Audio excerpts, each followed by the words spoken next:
Good morning. Welcome to a thought-provoking discussion on raising the bar, reimagining customer service for a more productive public sector. Today is going to be a very special day for all of us because we have the opportunity to grow from from the knowledge that we'll be getting from our esteemed panelists. So I want to just thank you all for braving the rain. I also want to say, also thank God that we are here. I always want to give thanks to God, the fact that we are here and we are able to sit here and listen and participate. I want to thank our Cabinet Secretary, Mr. Augusto de Razor.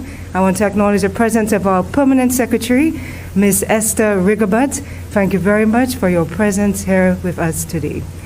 I would like to just take the opportunity to introduce our moderator, Ms. Lucia Shalmine. I'm looking forward, and I think we're all looking forward to a very interesting and dynamic panel discussion. With no further ado, I would like to ask our Cabinet Secretary to come up to give the opening remarks. Thank you, everyone.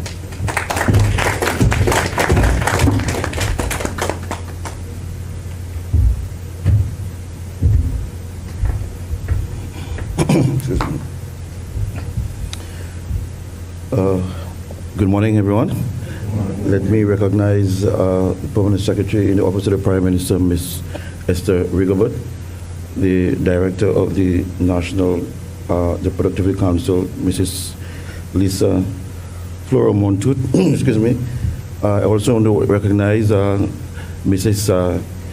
Signa Matthew Makarovich, the Senior Policy Analyst in the Office of the Prime Minister. We also have in our midst the Deputy Accountant General, Mrs. Sharon James, our moderator, distinguished panelists, members of the audience listening here, and those of you listening online, a pleasant morning to you.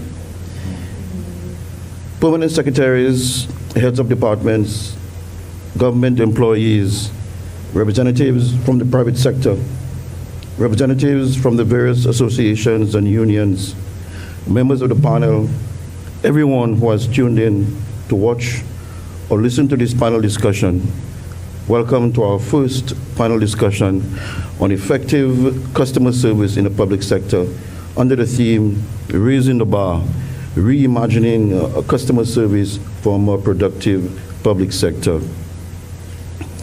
Indeed, this is a momentous occasion because today we have the opportunity to expand our thinking on how we can reimagine and improve our customer service in both the public and private sector. Through guidance of our learned panelists and the input of our invitees. This topic, reimagining customer service, should be of interest to everyone because at some point we have all felt the painful sting of bad customer service. Today, we have an opportunity to examine our modus operandi and become the drivers of the change that we wish to see. I believe that the quality of customer service can either make or break an organization. It is often said that the real negative impact of one unhappy customer is tenfold because he or she is likely to relate their bad experience to 10 other persons and so on. It was Bill Gates who said, and I quote, "Your most unhappy customers are your greatest source of learning," unquote. In the Office of the Prime Minister, we have recognized the need to improve the customer experience of the members of the public. And hence, we initiated the first Customer Service Enhancement Program. This program aims to improve the customer service provided to members of the public.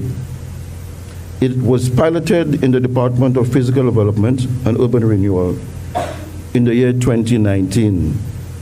And since its inception, we have worked with the Department of Physical Development and Urban Renewal to improve both the internal and external customer service experience. At this juncture, we are working with a team of representatives from the various departments and ministries in government and associations such as the St. Lucia Blind Welfare Association, the National Council of and for Persons with Disabilities, and the National Council of and for Older Persons on a policy to improve the customer service that is offered to persons with disabilities and older persons. A policy of this nature is imperative to ensure that in our quest to improve the customer service, no one is left behind. As we move forward into the panel discussion, I want us to be mindful that no matter our rank in a public or private organization, we have the ability to improve our customer service and make a positive impact to the customer service experience that is being offered by our organization. Helen Keller said, and I quote, "The world is moved not only by the mighty shows of the heroes, but also by the aggregate of the tiny pushes of each honest worker," unquote. Every smile and action from a helpful employee, every improvement to policies and processes, the mere willingness to go above and beyond for a customer makes a positive impact in the lives of the people that we serve.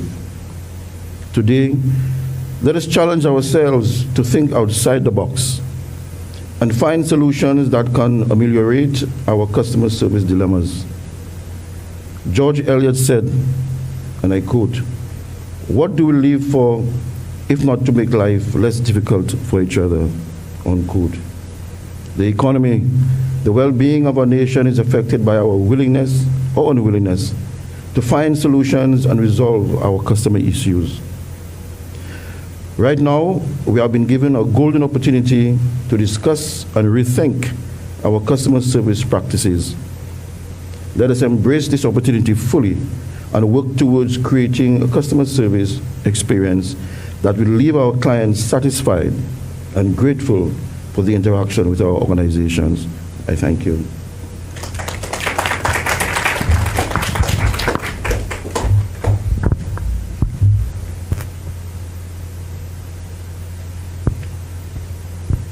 Thank you so much, Mr. DeGazo. Good morning, everyone. Good morning to those in the room. Good morning to those viewing on the National Television Network or via YouTube or Facebook. My name is Lucia. I am a communications professional, and my experience spans broadcast and print and digital media, public relations, and everything in between. I think above all, and in this context, I am, like all of you are, a user of public sector services. And so this is the breadth of my experience. And so you might be asking, why are you here? I'm not here alone. I'm here with a very distinguished panel of men and women, a very balanced panel, who have the expertise, the knowledge, the experience to really delve into this thought-provoking discussion, as it's been aptly titled. And so if no further ado, I understand the limitations of today's weather. I am going to allow my lovely panel to introduce themselves, tell you a little bit more about who they are and why they are fit to discuss customer service with us. So we can start on the end with you, Ms. Alexander. Good morning, everybody. Protocol has been established. My name is Rosalind Alexander. I am the manager of the Contact Center, Department of Public Sector Modernization. My background is in education, training, and IT. I once worked as a tertiary education teacher. I have always been interested in business process outsourcing, and hence the reason I got interested in the contact center, and I'm the manager right now. Thank you. I was asked to say who I am. That's right. Usually when I am asked that question, I say that I am a thought provoker for the betterment of human relationships. I go by the name of Dr. Ernest Otley. I am a human relations training specialist, also the incoming academic dean at the Monroe University, and former lecturer of psychology, management, and human relations at the South Louis Community College. I have founded the Human Relations Institute here in St. Lucia, and human relations is all about encompassing the idea of customer service as well. So I'm here to serve you today and explore this discussion. I hope it's a wonderful, thrilling learning experience. Thank you so much, Mr. Otley. Thank you, Dr. Ernest Otley. I am Betty Comby, Managing Director of Moores Inc., a training and consultant. Quality management focuses on customer satisfaction. And at Moores, we believe that you need to start off with the impact to customers, good customers.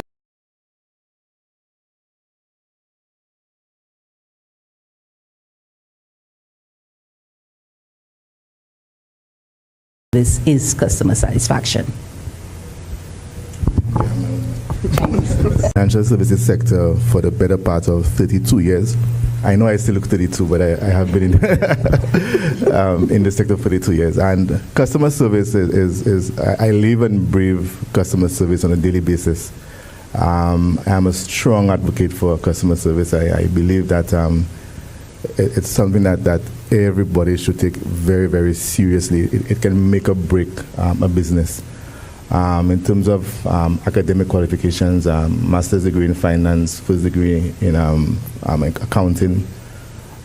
So I'm very excited to be part of this discussion because, and again, it's a novel discussion. And when I got invited by Cigna, I thought, wow, I mean, the public service actually talking about customer service. So this is new. So I want to commend the public service for having this discussion, and I thank the audience for coming because it's a very important discussion, and I hope we can shed some light on the topic.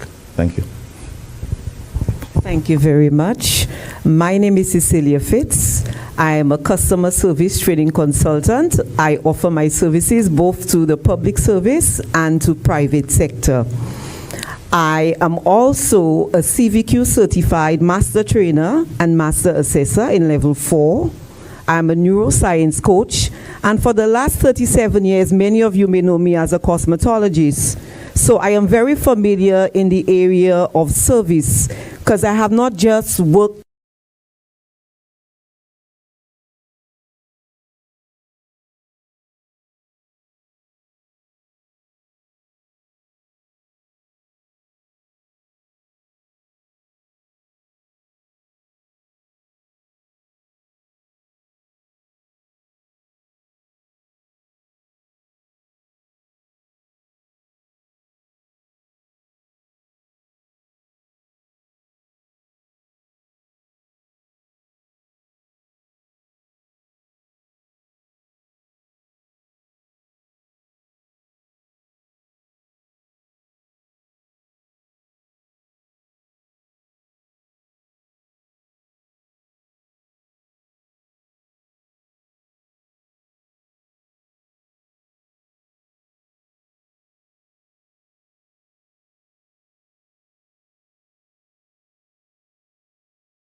Important from the perspective especially of the public service for us to ask ourselves, why deliver good customer service? Because we have a choice to deliver it or not to deliver it.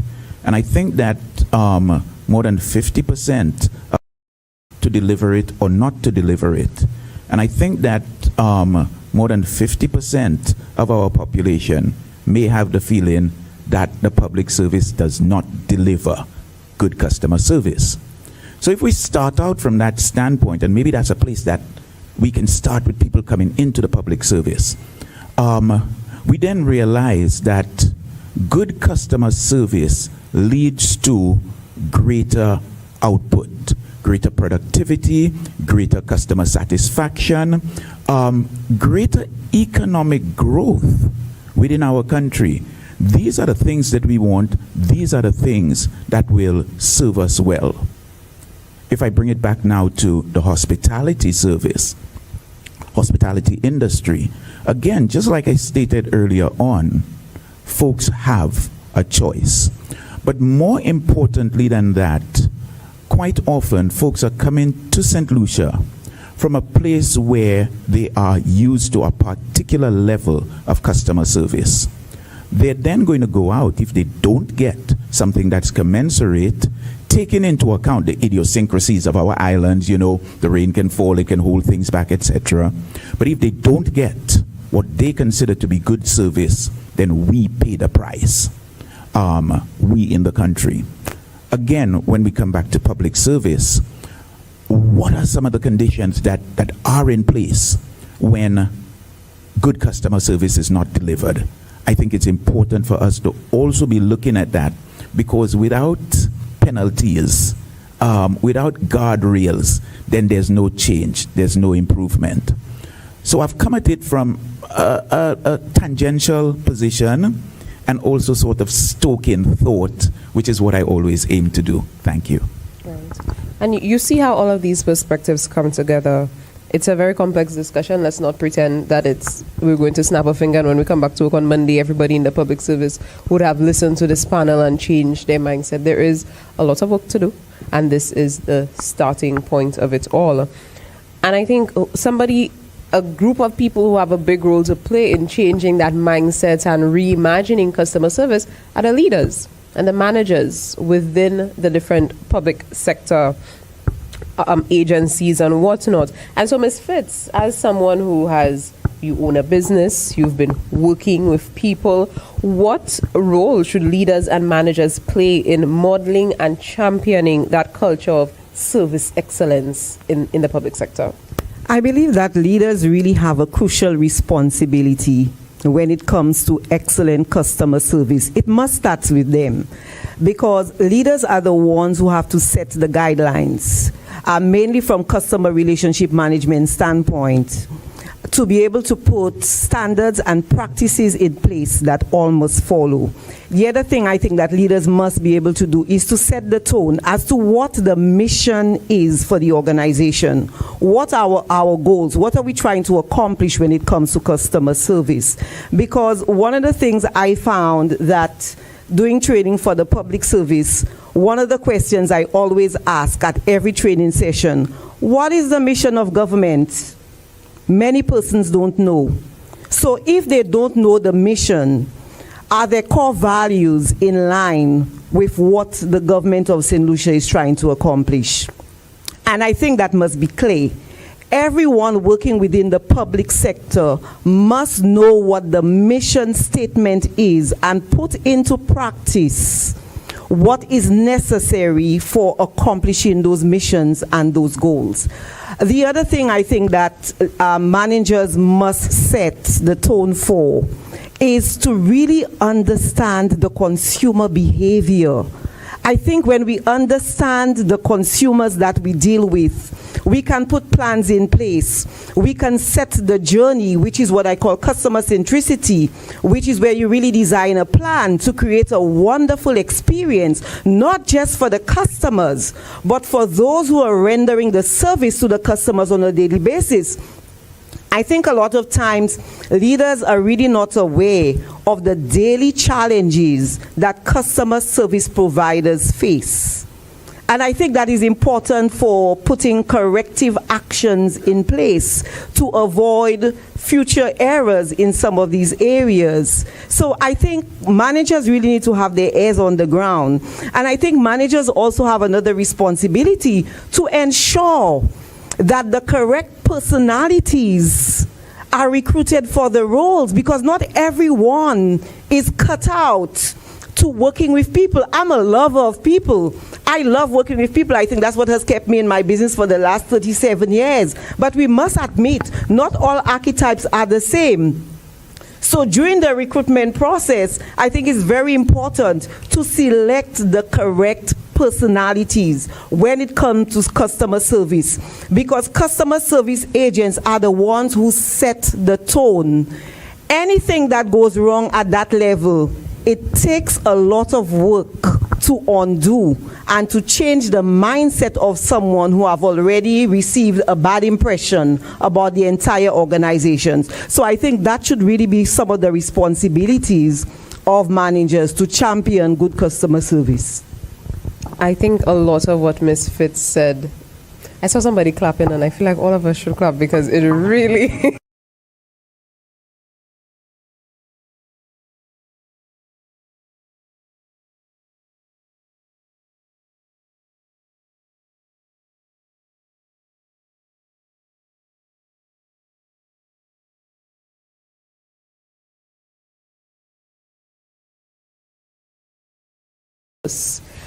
Dr. Otley, I want to come to you, and based on your very diverse and varied and relevant experience, how realistic or how easy do you think it is to put into practice some of the things that Ms. Fitz mentioned when it comes to almost reprogramming how we approach as leaders?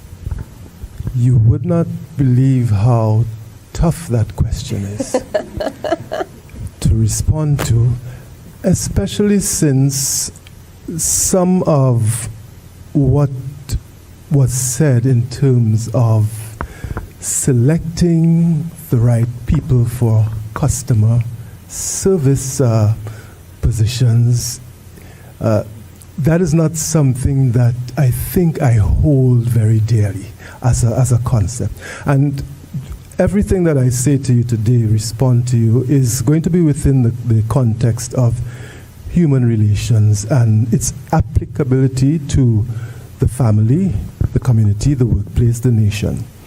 And so I would need to go back to your very first question as to what customer service is. Mm-hmm. And I believe that customer service, first and foremost, is an attitude. Customer service is an attitude to be an agent for assisting others with their needs. Plain and simple. And that person, those others could be family members, it could be your colleagues, and so on. And I want to make sure that we understand that from the attitudinal perspective, because the production of good or excellent customer service really starts from within the individual. It is a highly subjective thing. And so I often remark to trainees and so on that there are not 2, but 3 types of customers. We know about the internal ones, those that we work with, the external ones, those that we serve from outside of the organization, but there's the intra-customer. That customer is yourself. How do you treat yourself? As a person, Ms. Fitz made mention to managers needing to know the kinds of things that the customer service agents do. Here's the idea. You cannot give what you don't have. Mm-hmm. And so if you do not provide good customer service to yourself, there is no way that as a person you can provide it to anyone else. customer service is both an art and a science. It has its artistic, subjective components and its technical components. As a TVET Level 4 assessor, we look for competence, what you're able to do, as well as how you are able to of your own self and with your own attitude, bring yourself to doing what is necessary to serve others. So the definition for customer service as someone having the attitude to be an agent of assistance to others is very, very critical. To be that agent and to have that attitude, it calls for self-esteem. And when I walk around, when I look at people who are providing customer service, you don't have to be a customer service agent to provide customer service. We want every employee in the public sector, in the private sector, in the home, to be an agent of customer service. That is what it is essentially. Right. So when you look at that perspective or look at customer service from that perspective, you are able to build your esteem. Self-esteem means that you can do something. There's the doing part of it, and there's the respect part of it, as Mrs. Comby has said. So we need to be able to develop a sense of self-esteem. Self-esteem adds to productivity. It gives us confidence. It helps us to be aware of others and our service to other people, because we understand it from ourselves. We have that attitude. And that is what I would respond to you. Yeah. And you did say it would be a complicated question to answer. And the response is really comprehensive. It's very packed. I think especially the leaders who are listening will have some thinking to do this weekend. It's raining, so you can stay inside and think, and then see how you're going to approach reimagining customer service, because Dr. Otley is saying something that I had not thought of, that it starts with self-esteem. How do your employees feel about themselves? Do they think that they are fit for purpose? Because, you'd like to come on in. Just it's a very conversation. Briefly, though, when I listened to Dr. Otley, it just moved me to share a thought, though. It really starts also with the sort of value that you place on customer service. When you understand the value of customer service, you tend to appreciate who you will select to deliver that service. And it's a problem that we faced in banking a few years ago, because I'm a former banker. And what we took our model from Canadian banks who were choosing to put older, qualified persons on the front line as opposed to new recruits. Because traditionally, what you find in the St. Lucian context is that you would find SAFA graduates or younger people on your front line. Now, if you really value your front line and you want to create the best experience, why are your least qualified, least experienced persons handling customers? And the Canadians figured it out long before. They said, let us change this. They placed a high value on that interaction, so they ensured that the best persons, the most experienced persons were placed on the front line, and that just transformed the experience altogether. So food for thought, understand again the value that you place on customer service and who you are charging with that responsibility to deliver that service. So, thank you. Go ahead. I am so pleased with that remark. I would like to also add that customer service has one heartbeat, as far as I am concerned, not just working in customer service, but training in customer service. And I believe the heartbeat of customer service is empathy. These are skills, soft skills, that I think needs to be looked at during the recruitment process. The other one is effective communication. People in the front line must be able to communicate effectively. They must be effective listeners. They must also practice good negotiation skills, because customer service is really involved in a lot of negotiation. That is how you de-escalate sometimes conflict between a customer and a service provider. And like you correctly said, sometimes we pick up, because this person is new on the job, we drop them in customer service and they are ill-informed as to what the organization is doing. Sometimes they do not have autonomy to make decisions. Sometimes they do not know who to refer the customer to. Because I believe that effective customer service or excellent customer service is the care, the advice, the empathy that we give to customers at the first point of contact.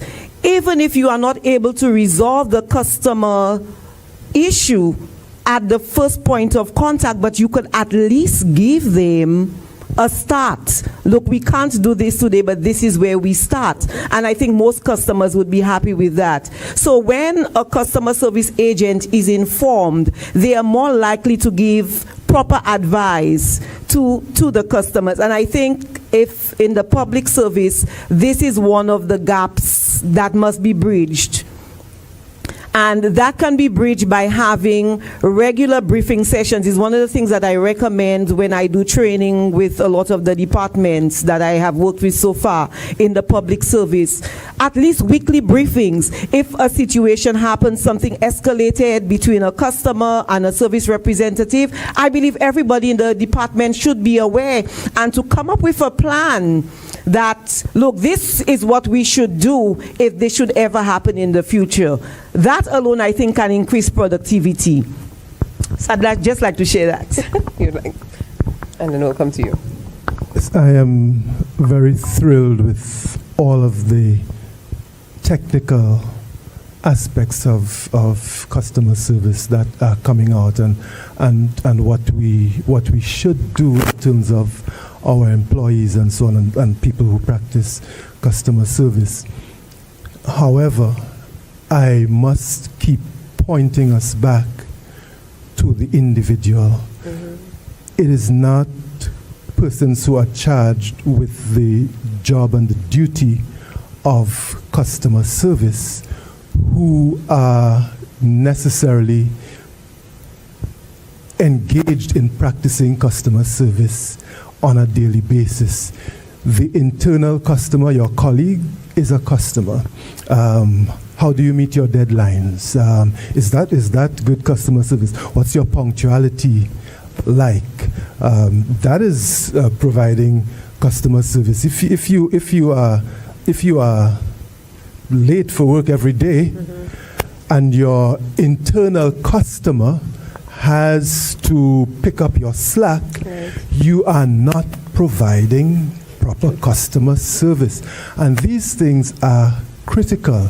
It is almost hypocritical if you are wearing a scowl to your internal customer, and then when you turn around from abusing your internal customer, you smile for the external customer. It is hypocritical.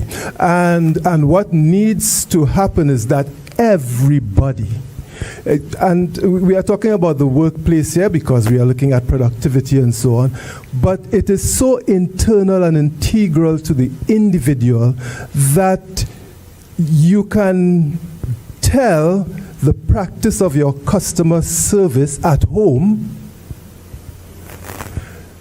because it is attitudinal, so it's going to be carried with you into the workplace. Right. So what we want not to do is to have hypocritical, technical only customer service. Okay. As a nation, we want every potential employee, so from primary school, secondary school, tertiary education, in the workplaces, we want everybody to understand that we must practice the attitude of serving and assisting others, be agents for that kind of thing.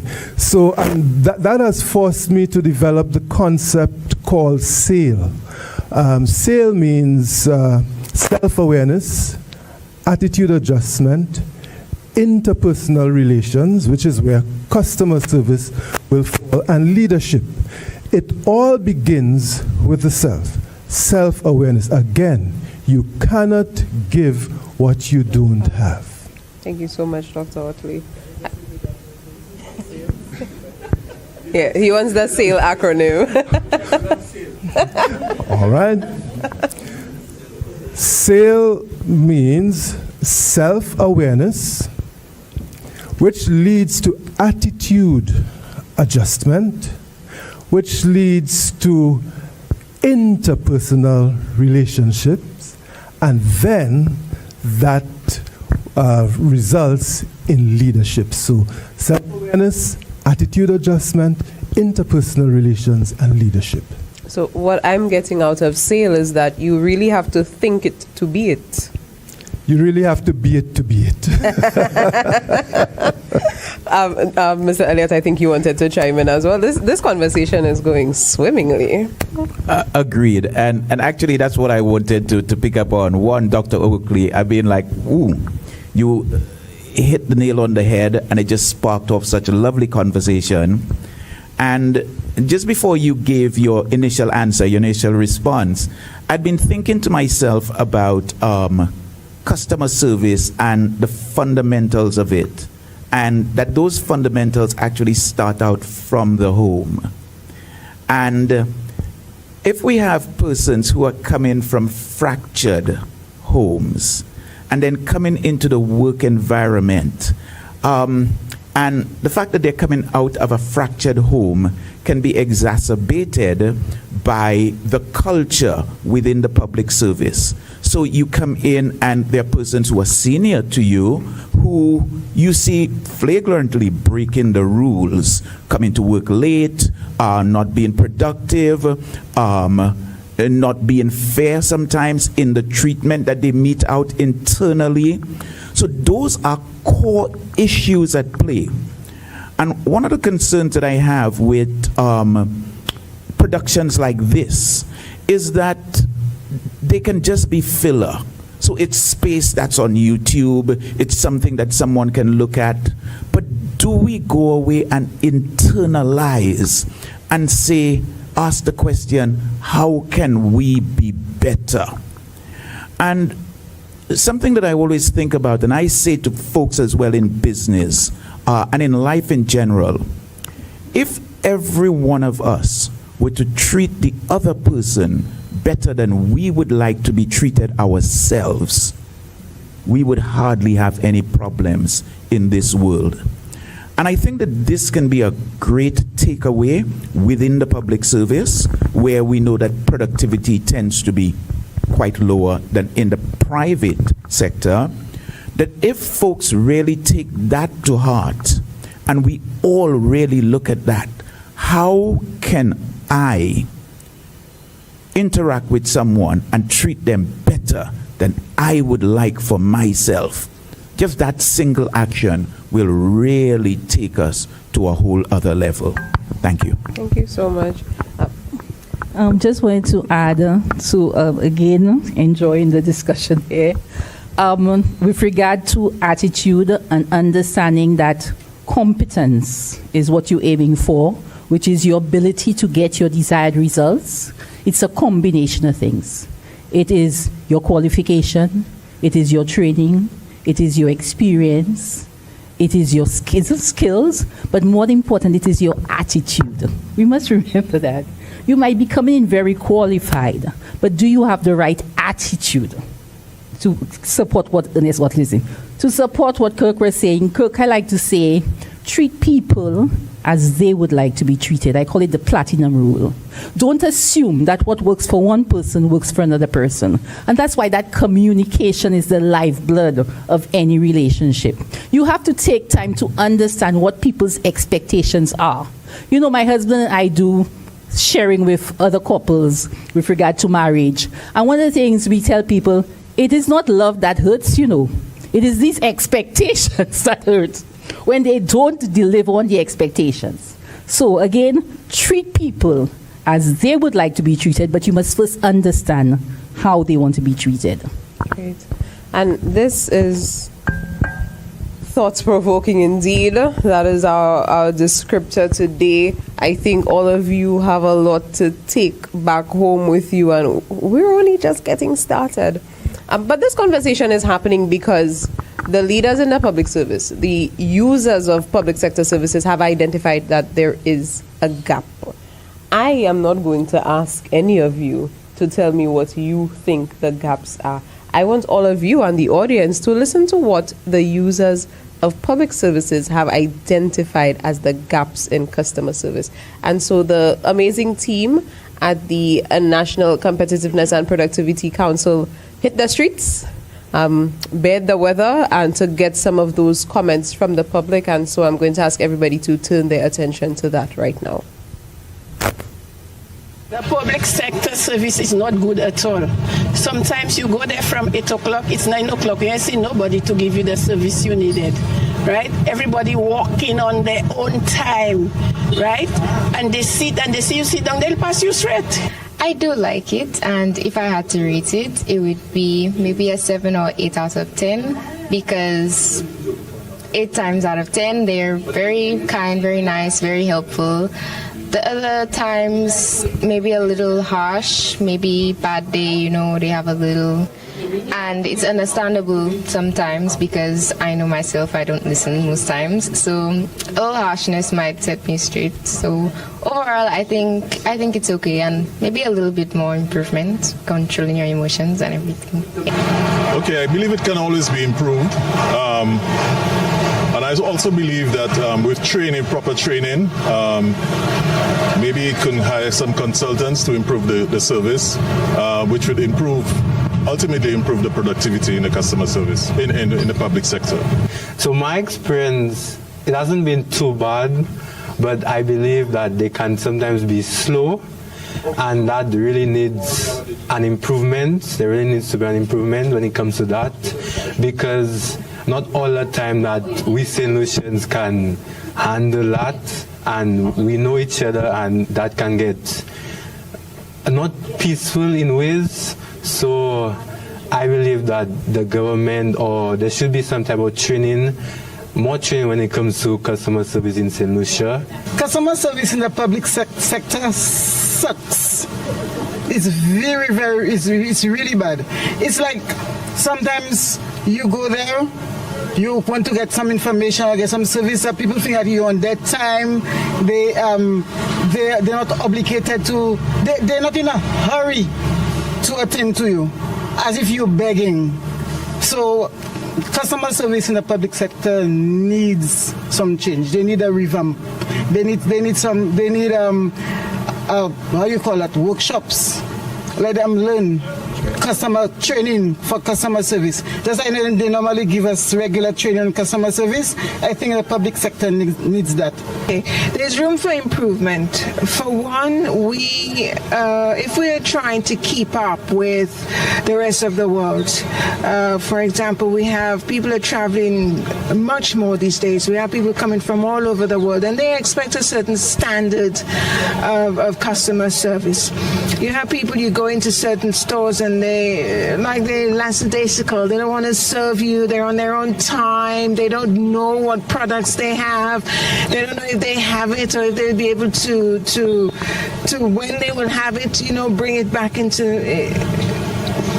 So I think that education, for one, if you're working in an establishment that's offering customer service, offering a public service, you should know your product.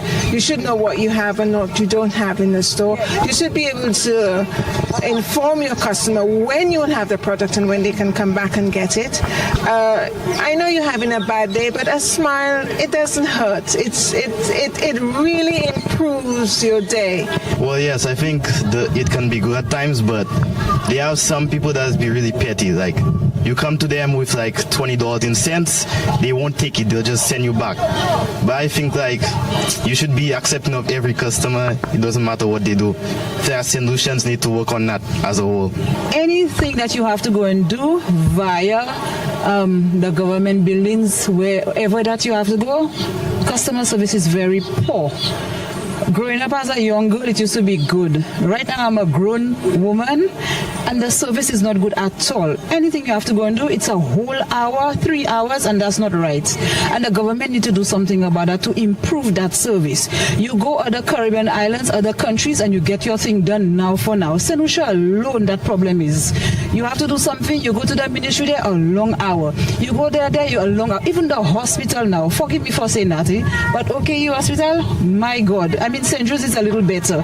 When you go to OKU, you go in the morning, you come in out there all after midnight, and it is wrong. Something needs to be done. I don't know how they can work it out, but they should do something to try and work it out. Customer service, this is a big chapter, this is a big question, this is a broad topic. This is one area that is lacking a lot in the public sector, and maybe lack of knowledge might be the downfall in that area. But really and truly, as a customer at many of the departments, there are persons who really try, and there are persons who may not value and understand the true value of a customer. So customer service in the public sector, I said, really, really need a little bit of touching up, if not a lot of touching up to do when it comes to the manner in which that we serve, deal with, and take care of each other. We need to care for each other. Does anything in this 6-minute long video surprise you? If you cannot hear at home, the answer is no.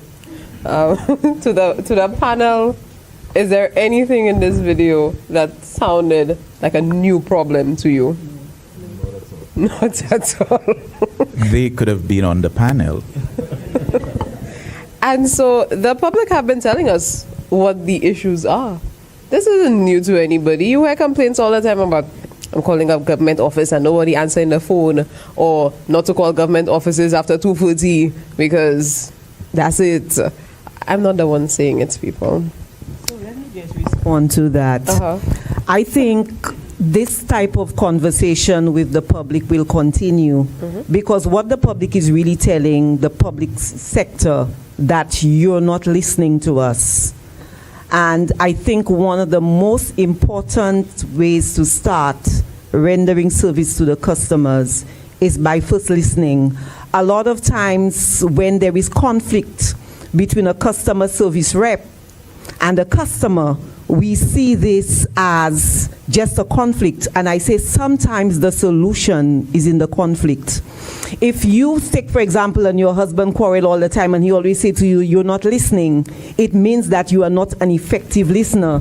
It may come across as negative at the time because your emotions are all hyped up.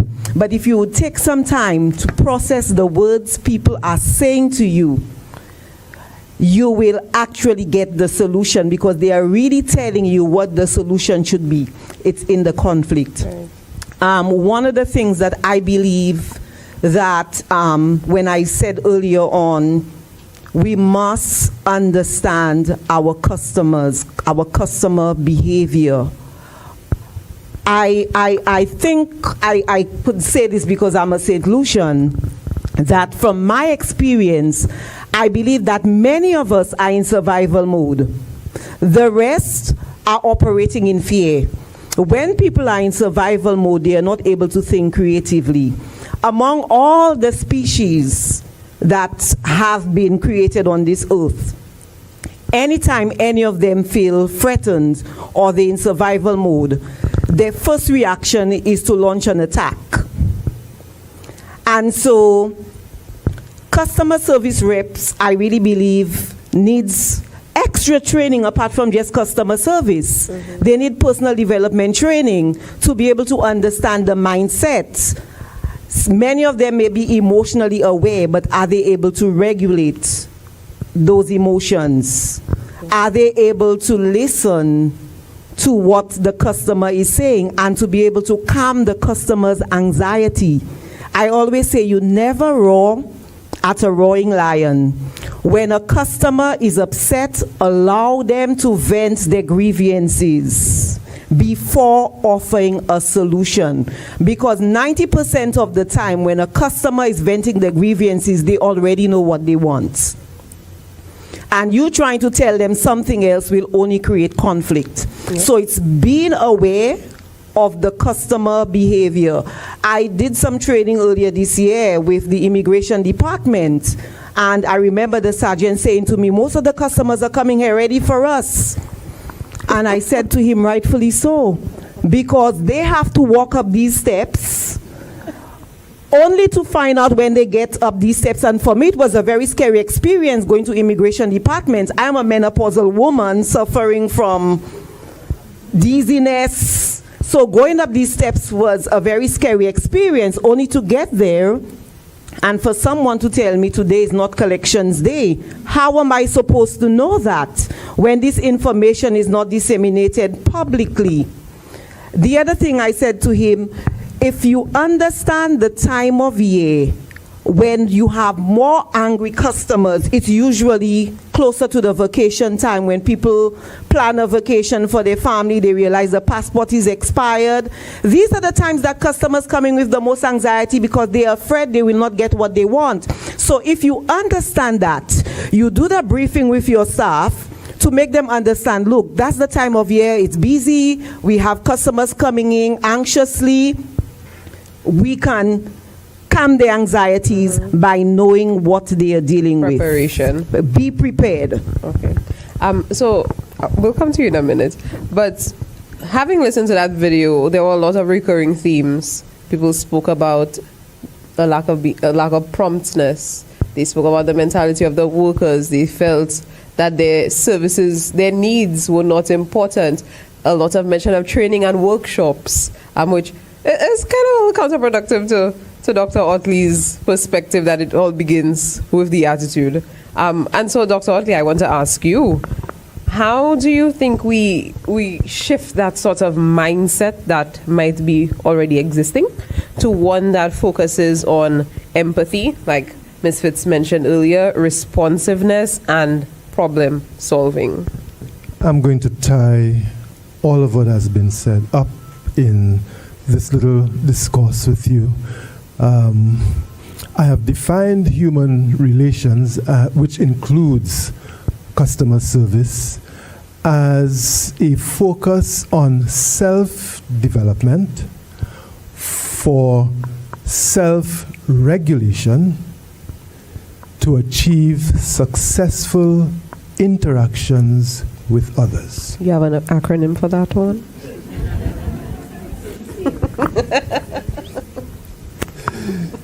It's the definition. All right. So, a focus, emphasis on self-development. For what? So that we can have self-regulation. We can call it emotional intelligence, we can call it empathy, we can call it anything we want. It is just so that we can regulate, we are developed enough so that we can regulate our behaviors in response to our interactions. And we want to have successful interactions with others. Now, persons, when I ask what is a successful interaction, they say, well, one in which the customer is satisfied, or, one in which we are okay, the customer gets what they want. That is not a successful interaction.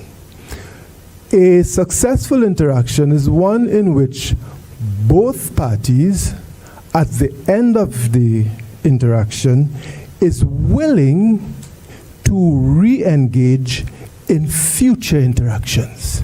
So I may come to the public service department or some public sector department, and I may not get what I want.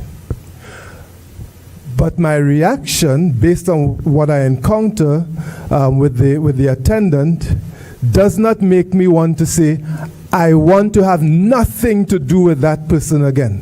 I will not ever go back to that department and, it's a government department, so I don't have a choice. Yes, but that should not be the response. That makes it an unsuccessful interaction. Because that's something that I want to eventually bring up with all of you, because my passport expires. I have to go to the passport office. I cannot go anywhere else to do it.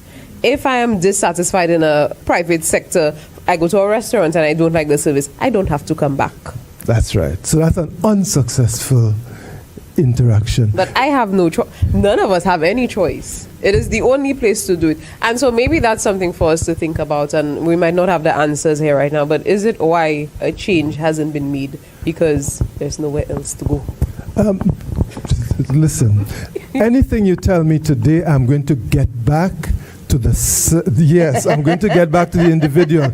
And I want to say that we have to get our individuals, everybody, to the point, especially those front-facing agents, who, I like this phrase, who are able to tell people to go to hell in such a way that they enjoy the journey.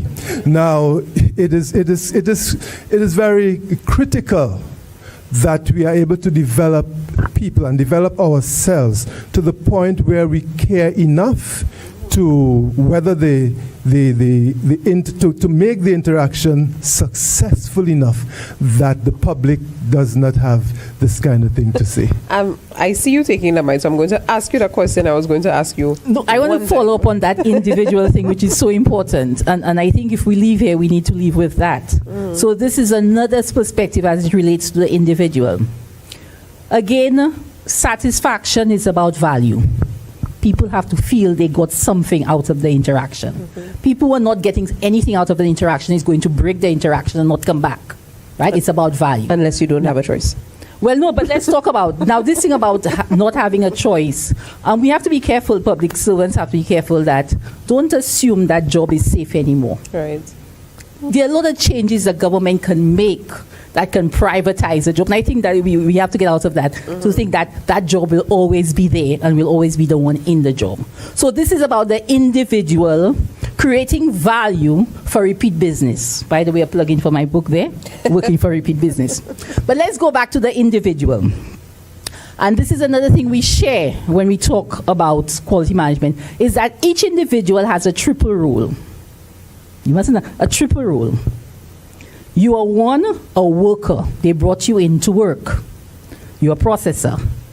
You are delivering something to a customer or co-worker. That makes you a supplier. For you to do the work, you need information from the customer, from the co-worker. You need information resources. That makes you an internal customer. And like Dr. Otley said, all three of those roles have to be feeling value. And all three of the persons involved in those roles. So for you have the triple role, so you are delivering to somebody and they have to feel value. You too have to feel value. The person who is receiving stuff from you have to feel value. And so as we make the changes, I say to you, first identify your triple role. Understand who is at your supplier end, who is at the receiving end, the person you're receiving the stuff, who is providing you stuff, and whom are you providing stuff to. Understand what creates value for them and deliver on the value. Because our success, each of us, will depend on that value we are creating for the people within that triple role, period. And we are focusing, and I think all of us appreciate the role of the individual, the triple role of the individual, and the place that you hold in this entire ecosystem of service and providing to others. And this is all well and good. But at the end of the day, I will argue that we still need some sort of strategy to turn this from an idea into practice. So what do you think are some practical, and if you'd like to take that, Mr. Celestin, I see you, some practical, low-cost strategies to achieve that? Right, and right, I like the ideas that have been espoused by my colleagues, but a bit more pragmatic in terms of application. I understand the individual and values, but from a business perspective, more pragmatic perspective, you must have standards. You must set standards. In the business world, we speak to service level standards. Let's not forget we are West Indians, and that's, you know, sometimes we need guidance, and we need a bit of rules to guide and to deliver service. If we depend solely on the individual to deliver the service, I think we will not get it done. So that's why service level standards come in. In the sector, we say that they must have turnaround time. You cannot expect to come to for a loan or for a check and wait indefinitely. You Interactive Customs, Ministry of Commerce. I remember once applying for a trade license, and when I asked how long will a trade license take, there were so many different definitions and cycle times. And I went to customs once, and about a month ago, just to clear a simple item, and it happened that a staff didn't show up. And I cannot tell you the chaos I experienced that day. I had to move from one end of customs to the other end of customs and come back to the other end because one staff, so you tell me that if one staff at customs doesn't show up, everything falls apart. At least you didn't go at lunchtime. Yeah, so it really starts with service level standards. And I remember a manager of mine once told me that you cannot manage what you cannot measure. So you must have... You need your KPIs. You need your KPIs, you need to monitor. And there's something in business called, again, consequence management. Is there a consequence in the public service of bad service? So if you deliver bad service consistently, are public servants under the impression that nothing happens? And it's almost like what obtains in a monopolistic operation, mm-hmm. like you said earlier. So if you need a passport and you go to the passport office and there's nobody at work or people don't turn up, is there a consequence of that? And I like where Ms. Comey was going, because the world is opening up. And if you think you're going to relax as an employee and deliver bad service indefinitely and there's no consequence, you are really fooled. Mm-hmm. Look at what happened with Barbados, Grenada, Belize, and who's the fourth one? Dominica. Is it Dominica? Dominica, yeah. Right?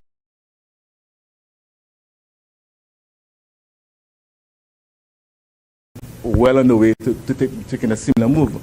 And you're going to have persons more qualified than you coming into your space and applying for your jobs. So do you now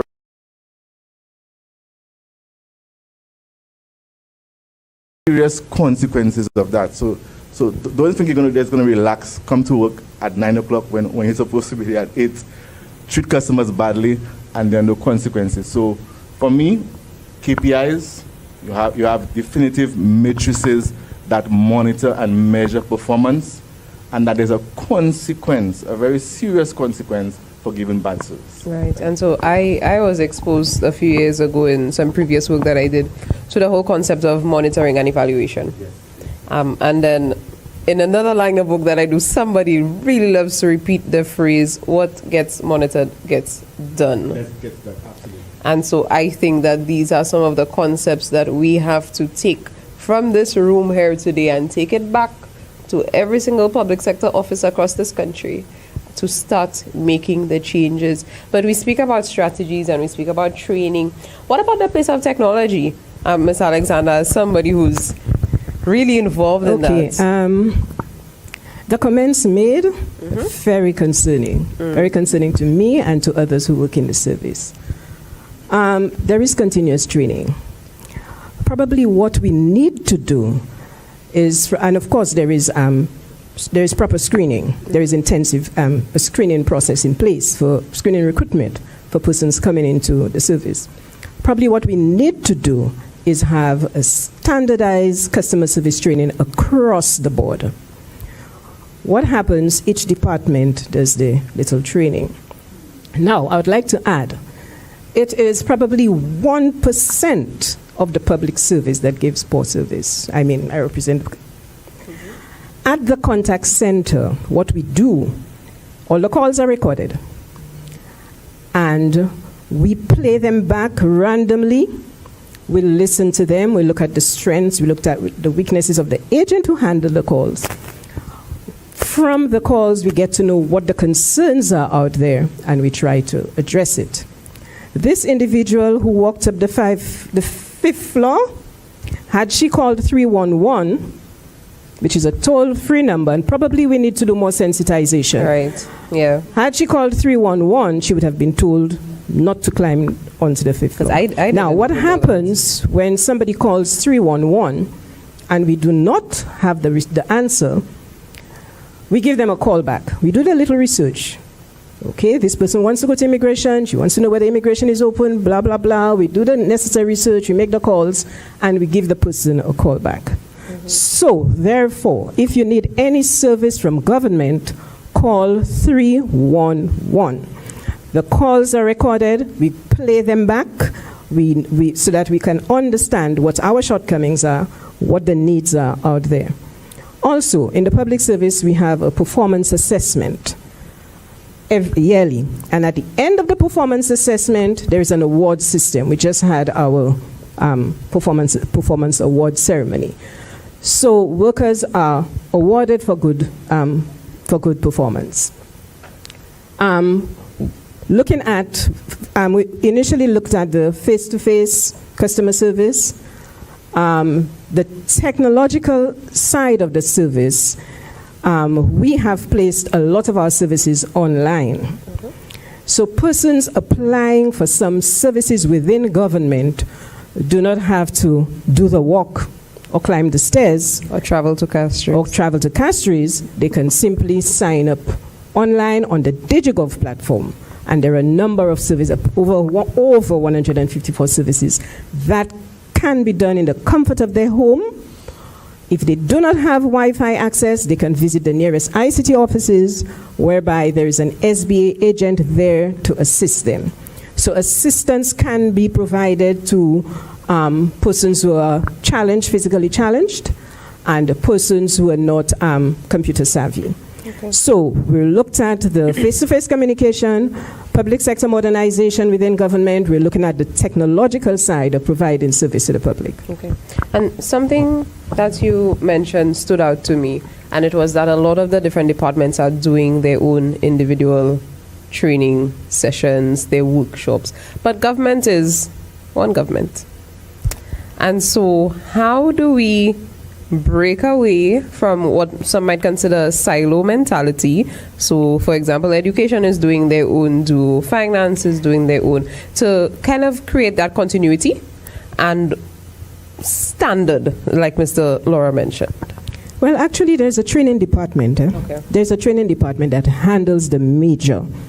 But in each department, depending on the needs of the department, depending on the service that that department provides, they do their little individual training. Okay, so is that... And I'm asking because I am, like I said, a user of public sector services and not a provider. Is the training, at least on the base level, standardized so that if I go to a different department, each worker should be providing me with the same level of... Well, the training is provided by training department, so I think it is standardized. Ms. Combi, you have a... Yes. And so let's talk about the customer there and forming that relationship with the customer.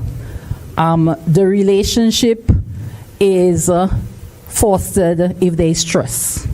And one of the elements of trust is consistency of delivery. Right? And hence the word standardization coming in. So whoever comes in, whoever they meet, they experience a similar level of service. Right? Again, to follow up on what we heard about service level standards.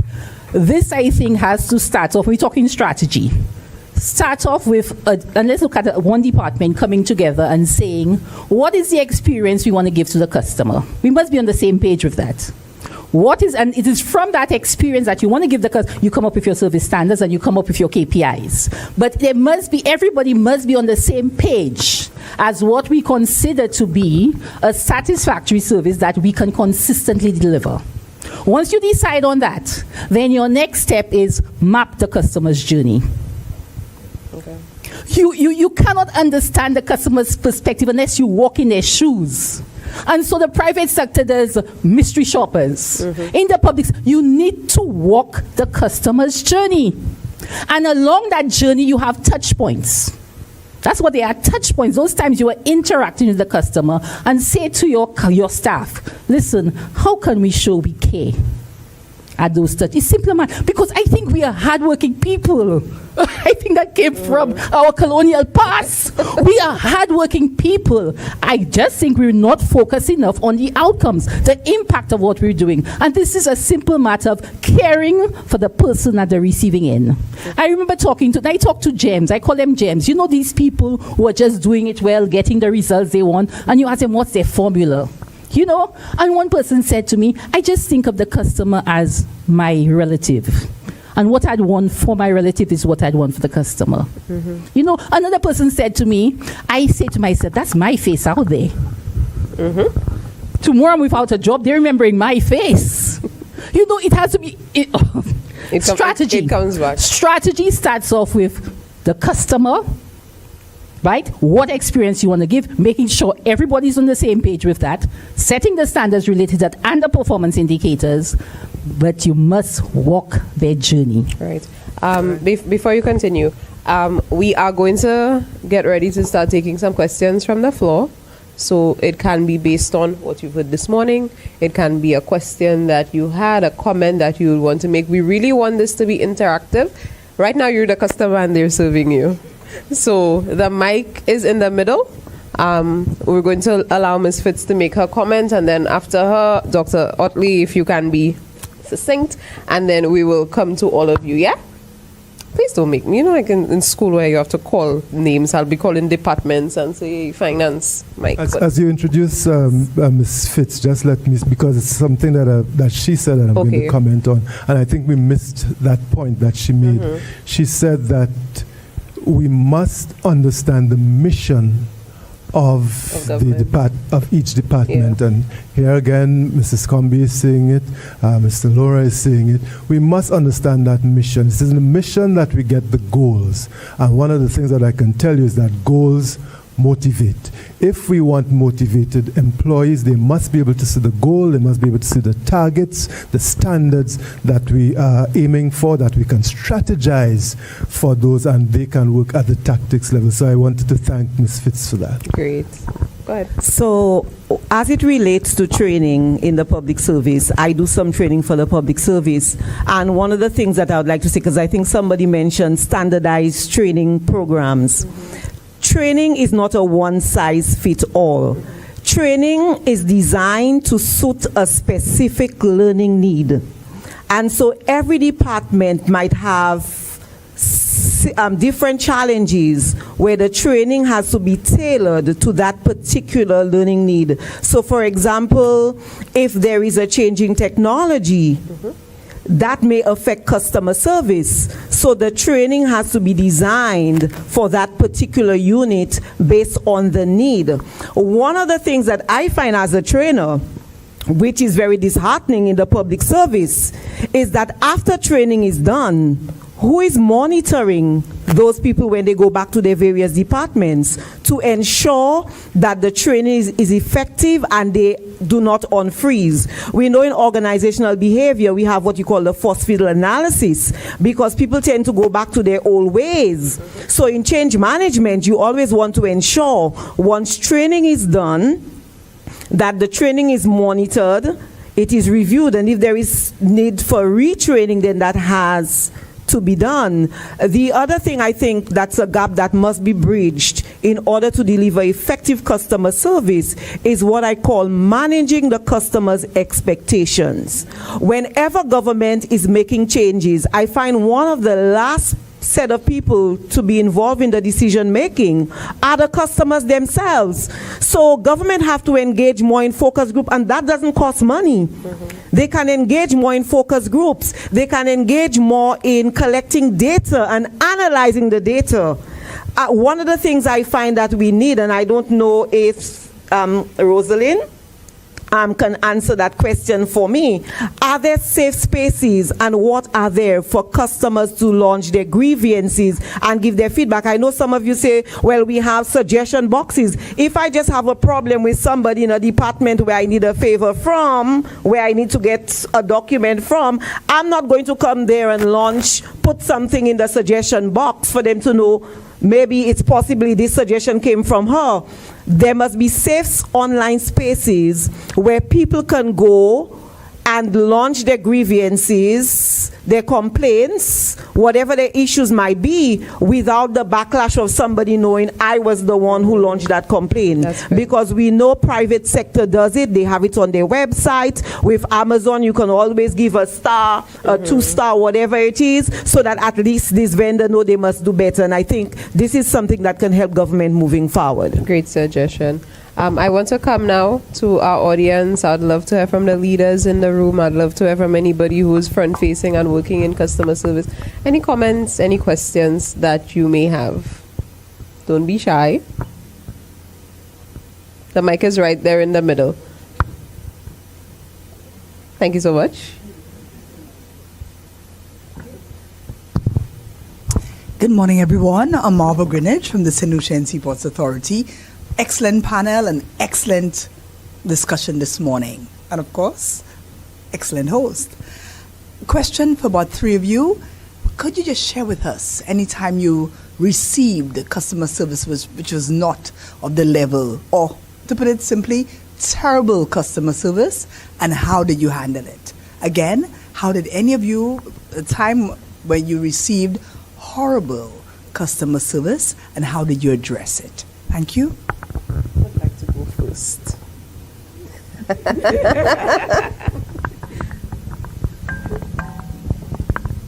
I like starting with the positive first. There was one incident where I went into a banking institution, and I was very impressed with the young lady who dealt with me. So I found it to be excellent customer service.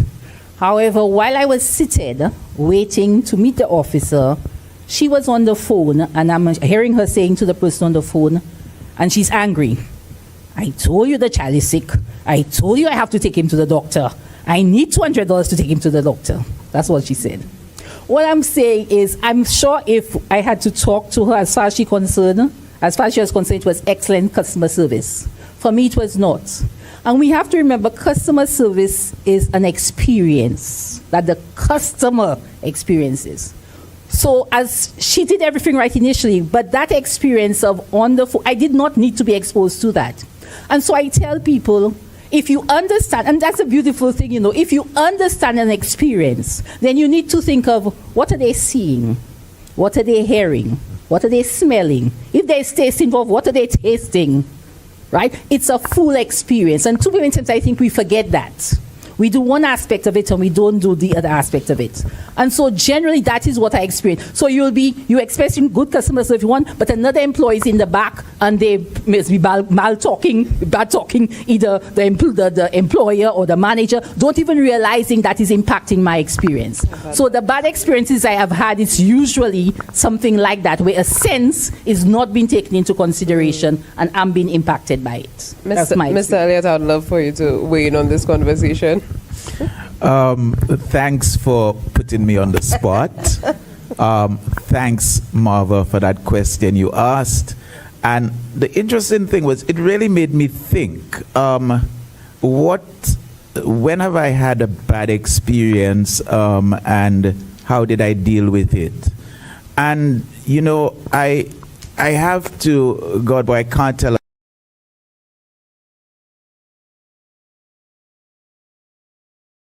myself that if I go out somewhere and I have a bad experience, I'm actually likely to not take any action. And I'm likely to not take any action because, and I think it's an indictment against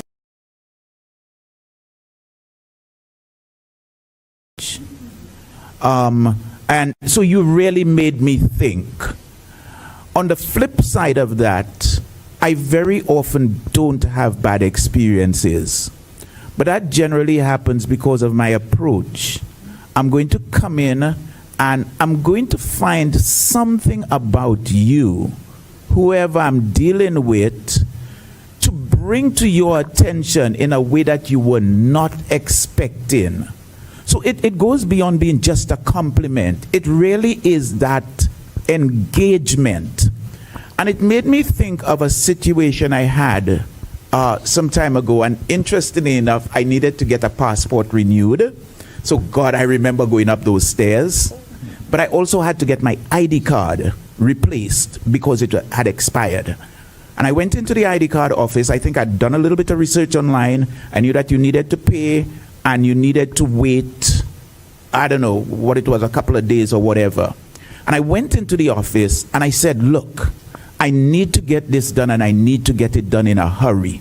I am prepared to pay double the money. They were so taken with that approach that they actually processed it right away for me. I waited for like maybe half an hour and then I said, okay, now I'm ready to pay. And they go, no, we're not going to charge you. So I go to all of those places just to share my experience, but really starting out with that thought or that sharing this, that if I go especially into a public service office and I have bad service, I'm likely to not. You know, maybe I might speak to someone privately about it, maybe someone from the office, but very often I'm likely to not complain because I'm worried that nothing will be done. And that's an indictment against us. It is. As a nation. Is there anybody there? So, Ms. Bridget, to answer your question, my life is filled with wonderful moments of experiences. I take every experience as a teachable moment for me because I'm a life learner. In May, I think it was sometime earlier, no, it was earlier than May. I think it was in January, I had a problem with immigration. I had applied for an emergency passport for my daughter. We were traveling to Barbados to the embassy, so I needed some type of documentation for her to come back into the country. She's only 13. So I went in there, filled in the application, and the young lady asked me for the flight information. I gave her all the information, and she launched the application and told me I can come back in 2 to 3 working days. I came back in 5 days. And in 5 days when I came back, they told me it was not ready. She told me check next week. So next week I came back. Next week when I came back, I went to the counter and the young lady said to me, oh, today is not collections day. So I said to her kindly, can you tell me which day is collections day because I have no idea. Oh, well, I don't know, by the way, that document you have, it's not on that counter. You need to go to the other counter. So I was a little bit confused at the time and I said to someone at the other counter, is there a supervisor that I can speak to explain to me what my next step should be? Fortunately for me, the sergeant heard, because I'm a little bit of a loudspeaker, not violent, but I speak loudly. Assertive. Yes. So the sergeant came out to me and we went into a little corner and then I told him what my grievances were after making 2 trips to Castries to come here and nobody told me what it is or when I can get this document. He explained to me that the document is only issued, I think, 2 to 3 days before taking flight. Other than that, it's null and void. So I got it. So at that time, I seized the opportunity to sell myself as a trainer. Because one of the things I felt they needed to bridge the gap was to manage customers' expectations, to let the customer know what the next step will be. And if you do not know yourself, find out from the person who knows. Unfortunately for me, it worked in my favor. I actually did training for them a few months later. Cecilia, maybe I should speak up then. Does any... Oh, go ahead.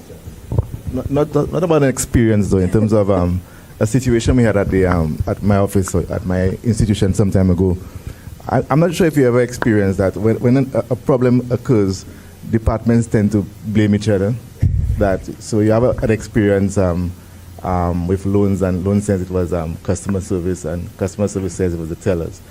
Now, what we did at the time was to implement something called cross-functional teams. So we put a team together of persons from each department to work together to come up with solutions that were more applicable and easier to implement. Now, I find that can work as well within government, because my experience, I'm sure your experience as well, has been that you go to customs and customs says Bureau of Standards, and Bureau of Standards says it's immigration and so forth. So they blame each other. So I think a feasible solution to that is to form cross-functional teams as well.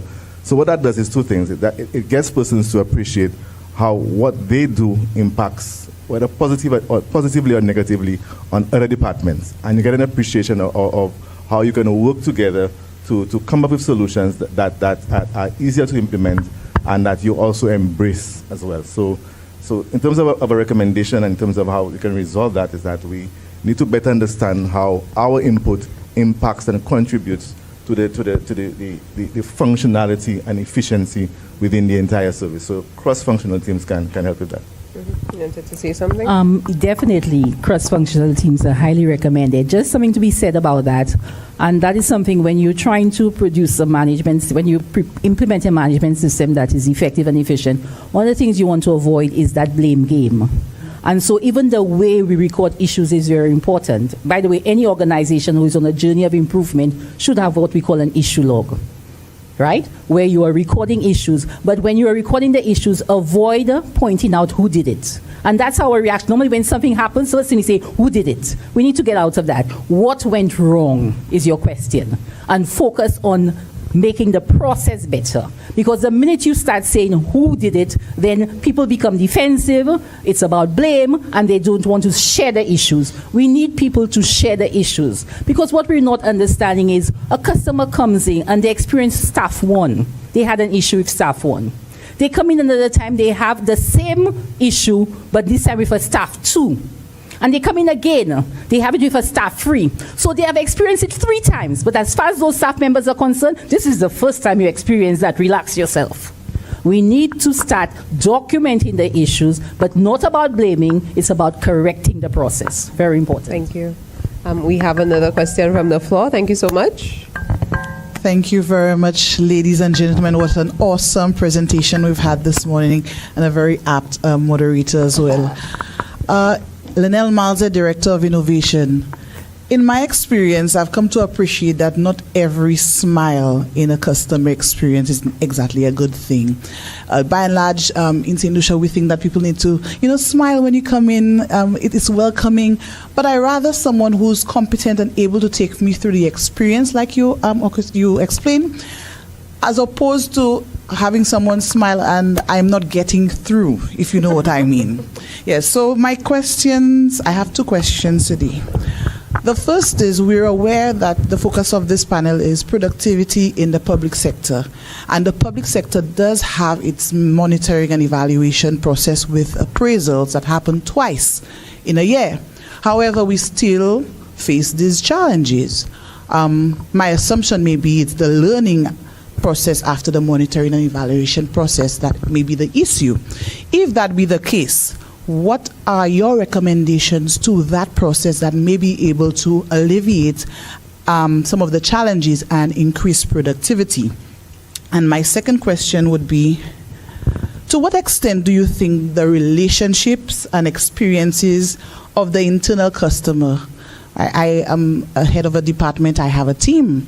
So to what extent are my relationships with them and my experience with them influential to their ability to be a better customer service representative of the Innovation Division? Thank you. Who would like to take the first one? Let me answer quickly, because it's something that bothers me quite a bit as a trainer. Where sometimes I don't get the opportunity to do direct feedback with those persons that I have trained, but what I do understand sometimes happen is that people receive training, learning how to do the job in a particular department, and by the time the training is over, they are shift to another ministry So the process of learning has to start all over again. I think this is very dangerous, if you ask me, because I believe as a competency-based education and training individual, I believe that not that people must not move up, people must always strive to move up, upward mobility, but when training is done, a person has to be able to strengthen that skill in that particular role before moving around. And I find a lot of the times, a lot of the young people who work in customer service, I may be wrong, but a lot of them who I know that I have trained, as soon as the training is over, they shift them to another department. So those new people who come there are still creating sometimes a first bad impression because they have not mastered the skills for that particular role that they play in that particular ministry. Because every ministry offers a different type of service, and so there are certain skills, soft skills that must come with the services. So for example, a person working in the office where you go for a death certificate to bury a loved one, this person must understand what empathy is so that they can be more empathetic and sympathetic to that person at that time. So these are some of the things I think that is a little bit mind-bothering for me as a trainer, that people need time after training is done so that they can master the competency, because it comes with practice on the job.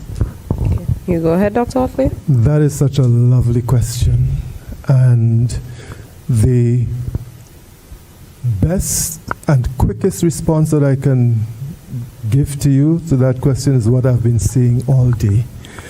And it doesn't matter when a person is self-developed, where they go. Technical skills can be trained. So you move from one department to another, it can be trained. Companies now like LinkedIn, Google, and so on, when they hire people for their technologically based organizations, they are not now hiring them for their technical abilities.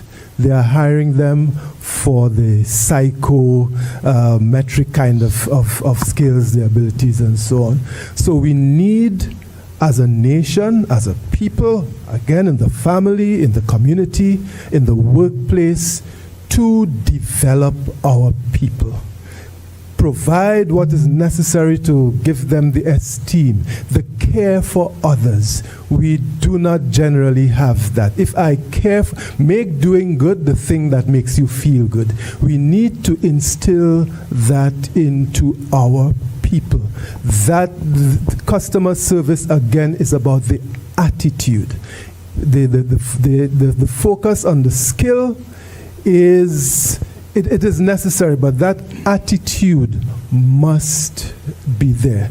And so, to answer your question, it is the attitude, it's an internal thing. Otherwise, we're going to keep teaching skills and trying to teach people how to smile and how to shake hands and how to go through particular technical stuff, and it's not going to work. We keep doing that. We need to develop our people. Just to add to this, again, it is about competence inclusive of attitude. And the mistake we are making is that most times we send only frontline people for customer service training. That's a mistake we're making. And I am sure all the trainers here will tell you, every time you send the frontline people, they leave saying, but my supervisor should be trained in this thing. My manager should be trained in this thing. So another thing, and we are unleashing incompetent people onto the public. We need to stop doing that. Customer service has to be part of orientation, part of onboarding, period. Mr. Laura? Right. Just to speak to your first question, in terms of that there are systems in place where you monitor and you evaluate staff. The issue I found even in my organization is that the issue lies with the supervisors and the leaders. We are not fair in the assessments that we do. And when we discover the problems because of relationships, we are afraid to implement the changes that are necessary. So the problem festers and it doesn't go away. Persons who we know give bad customer service or underperformance get glowing appraisals. And we wonder why the problem persists. So the issue really lies with leadership and supervision. When you discover the problems, when you have persons who don't perform, be man or woman enough or leader enough to deal with it decisively. I think somebody said, you said it that maybe, or somebody said it's maybe just about 1% or maybe more of staff that's not delivering as they should. Something I do, which I find works, is when it comes to lateness. So I will have a 2-day training session, and anybody who was trained with me know I give chips and there's an incentive at the end. And so be assured that there will be fewer people late on the second day because there's an incentive. So I think we need to now stop focusing on those who are not doing it right. Let's focus and recognize those who are doing it right. There are persons out there who are exhibiting exceptional customer service. And sometimes that's what we need. We need a model. You know, we need somebody that they can see what good customer service is. One of the things is I always involve role play. It's amazing what role play does. People actually see it. So I'm saying let's not focus on those who are not doing it well, but let's start recognizing and rewarding those who are doing it well, and with information coming from the public. Okay. You want to say? Yeah, I would like to very quickly just touch on that point. And Betty, you actually spoke to it as well in terms of the chips. I think that in addition to monitoring and evaluation, we should also include a component of rewards. And I speak to the rewards. It reminds me, and I just want to give a little plug here to the Diga Combined School. I was supposed to be down there today for the awards ceremony. Big thing in their calendar, but I said I had to be on this panel and I couldn't split myself. And they come to mind because the principal called me some time ago, sent me a message. Kirk, I'm putting together a rewards for my best performing teachers. I want them to go spend a day at a hotel. Can you reach out to the GM at this hotel for me? And I thought, wow, what a lovely thing. And it ties in because one of the things that I do is I take visitors to the school so that the children can meet tourists. And it's not, so tourism is not something abstract in their minds. And it also allows visitors to touch the core, you know, the heartbeat of St. Lucia. So I come back to that whole idea of, in the public service, how can we create some rewards? And I think hospitality, oh my God, imagine if some rewards were someone, the best performer, being given a day at a hotel, let's just say, you know, or on an island experience. And now we're really talking customer service, and we can tie into that engagement. What was your takeaway? Yeah. So just wanted to give that response. Great. Thank you. Thank you so much. We're going to take one more question from the floor, or comment, or remark. Well, excellent panel. Good morning, everyone. Good afternoon, if it's already afternoon. Customer service. I'm looking at the theme here. I go back to the theme, raising the bar. Reimagining customer service for a more productive public sector. I will say a few things that probably some of us would shy away from, or probably not want to say, or don't have the will to say. There is that attitude in the public sector, public service, where they can't fire me. They will transfer me. Well, transfer me if you want. So you have a proliferation of poor service being given or rendered, and they cannot fire me. So where do we go with that? That's one. I interact with the public service, we all do, or with the public sector, we all do. And I believe it's a situation where managers are not managing. And even when you have managers managing, they're not, in my humble opinion, managing properly, effectively, objectively. And I can go on and on. Where is the understanding of the economic impact of poor service and that of good service. And if we understand the economic impact on what we do, then we all would be doing in the public service what we should be doing. Because when everything goes well, we all benefit. I also want to see, we talk about training in the public service. Well, the rubber has to meet the road. If I were to ask a lot of us here, when was the last time we had a training? And if I just asked somebody and they said this year, and I asked her, before this year, when was the last time your unit or your department had some training? I can't remember. I want to see, where are the managers to look at the logistics of even where you place people? We talk about somebody having to climb steps only to find out that on the basement, someone should have told her ex and not having to go upstairs. Inefficiencies. Where are the managers to look at the inefficiencies and the poor logistics of stuff in the public service? I have to pay something here, then walk to Waterfront to collect a document, come back here, then go to Union, get it stamped, and go. Logistics. And there is a cost to all of that. Where are the managers to understand that time is money, we often say. Now, if time is money, money is time. Why is it taking so long in the public service to get simple things done? We have stories where you have to wait weeks and months to get a police report, days to get a birth certificate, days and weeks to get a death certificate to bury your loved one. The rubber must meet the road, and I believe it's a situation where managers aren't managing well. The issue I want to touch on lastly is that of empathy. Square pegs in wrong holes, political interference. We don't want to talk about it, but it's all over. It's real, and there are cost implications. Empathy. You have a little senior persons. My lady says she's fighting with menopausal issues. It's a reality. Men as well go through some. People have to leave the south to come up to the north 3-4 times a week to get a simple task done. Wait on long lines outside in the sun or rain. Where is the manager to manage and see, hey, we need to put this there, shift this there, put this person closer to the door? Then you have a natural progression of things.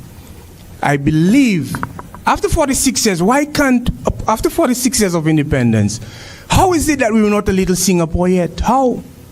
We often boast, and it irks me, we often boast that we have 2 Nobel laureates, highest per capita in the world. But so after 46 years of independence, we have a lot of bad management going on, and there are cost implications for all of us. This is what I have to say. Thank you. I think those are some really impassioned comments that represent a lot of what the public has to say. You heard it in the video earlier. You heard it from him. I think it speaks a lot to the need to raise that bar, and that is the only way we're going to make our public sector more productive. It's not a case of, or it should not be a case of, I cannot get fired, or I'll be transferred, or you come to training just for the lunch. Much work to be done. I think we have really come to an understanding with our 6 really amazing panelists. This is a conversation that can last all day. This is a conversation that can last all month. This might just be part 1. Who knows? I'm sending it out there into the universe of public service. This is perhaps one of the most important discussions that we have had in St. Lucia all year. This is something that is not only going to impact the people providing the service, but those receiving the service. This has the potential to change the face of public services in St. Lucia. We are on the world stage. St. Lucia is becoming one of those, Cook can tell you, everybody wants to come to St. Lucia. And we should not think that the people who are coming to St. Lucia are only going to be dealing with the private sector. We should not think that the citizens of St. Lucia don't deserve better because in some instances they have nowhere else to go. There is much work to be done. I think this was only the beginning. I'm very heartened. I'm sure that all of you listening are. And I think everybody, I saw a lot of note-taking, which I'm very happy about. I think everybody now has to play their individual roles, as Dr. Otley and Ms. Combi alluded to all session long, and be the change that we really need to see in the public sector. And so I've been Lucia Shalmang, and this has been a thought-provoking discussion on raising the bar, reimagining customer service for a more productive public sector. Thank you so much.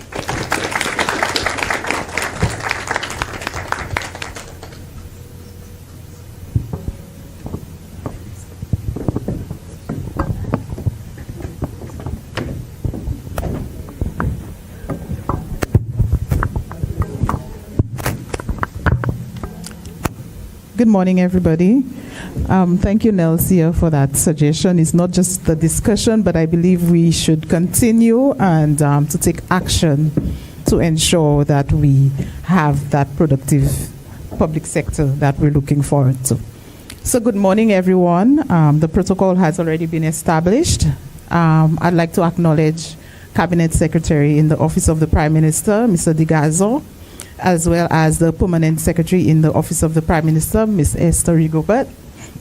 This morning, I'd like to thank each and every one of you for being here today. Despite the inclement weather, we all showed up and exercised some resilience by being present and participating in this important activity. Our theme this year for Productivity Awareness Week, Navigating Through Disruption, Resilience, the Engine for Productivity. It was actually selected to reflect and find solutions on the urgent need for St. Lucia to remain agile, forward-focused in the face of persistent global and domestic challenges. But it first starts with our people as our most important resource, to provide the necessary skills and services by maintaining a positive attitude and outlook even when faced with difficult customers or challenging situations. With this being the culminating activity for our week of activities, I would like to thank each panelist for your insightful contribution towards this activity, and we look forward to a more resilient, customer-focused, and productive public sector. Thank you, and on behalf of the NCPC, in collaboration with the Office of the Prime Minister and the Department of Public Service, I would like to present each of you with a token of appreciation for your contribution towards today's activity.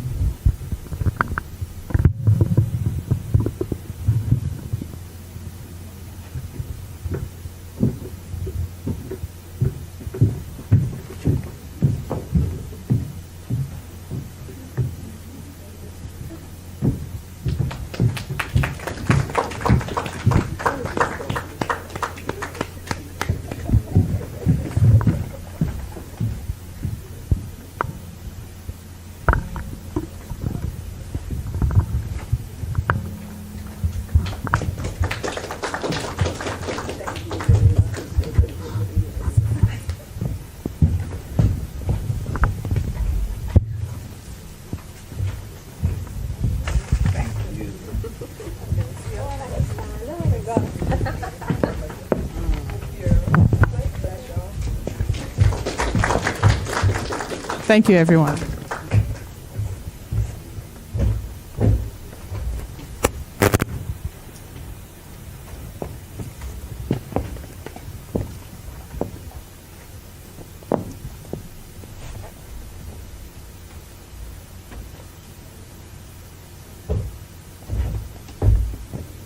Good day, everyone, again.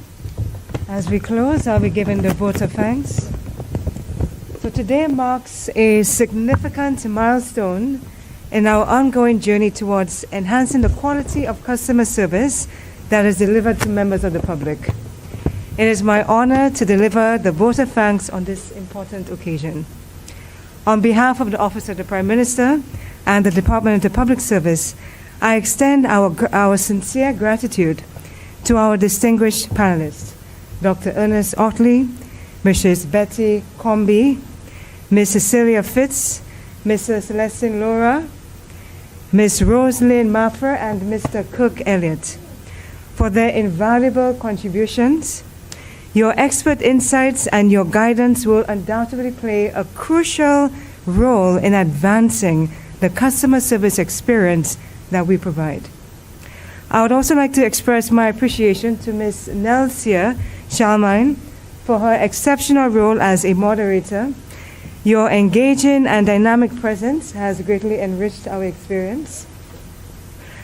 I am grateful to our Cabinet Secretary for his visionary leadership and steadfast commitment to driving meaningful improvements in our customer service delivery.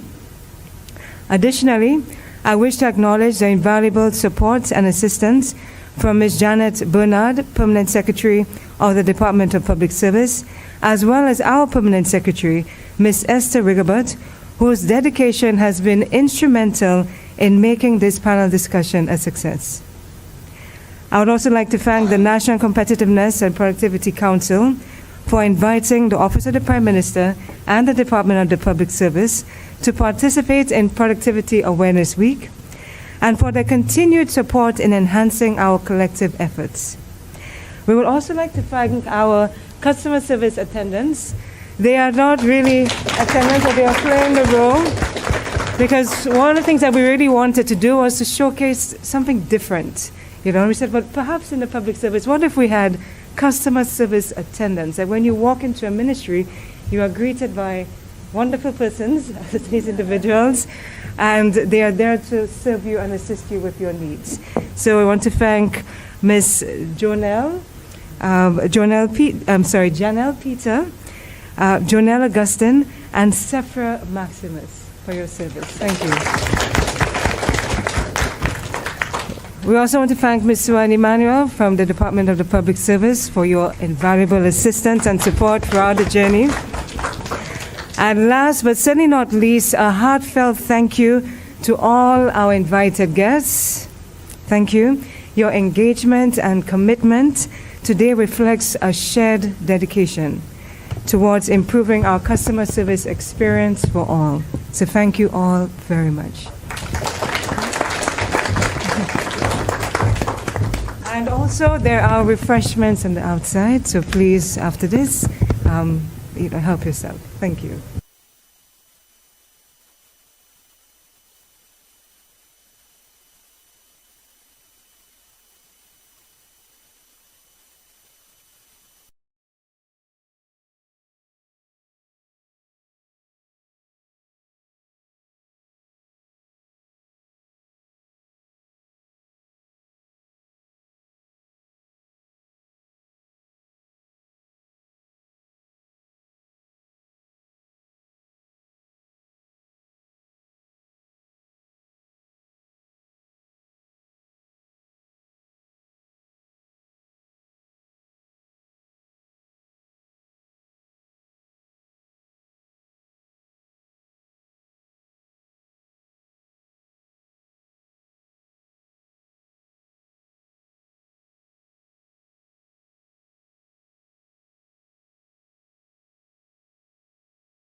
You got Barkley behind Hurts.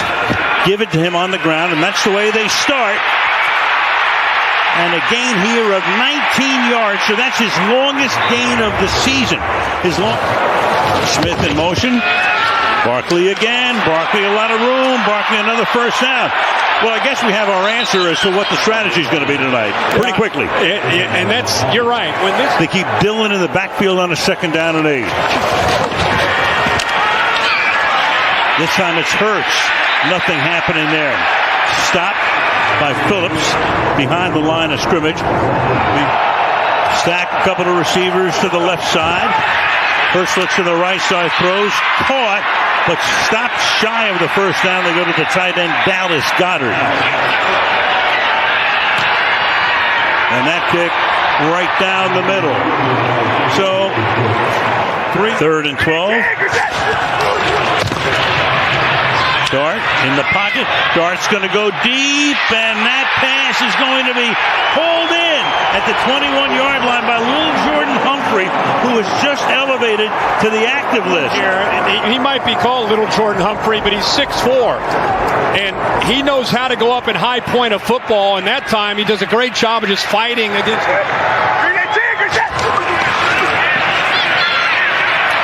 Dart, he can run. Can he ever? He can run all the way to the end zone. Touchdown.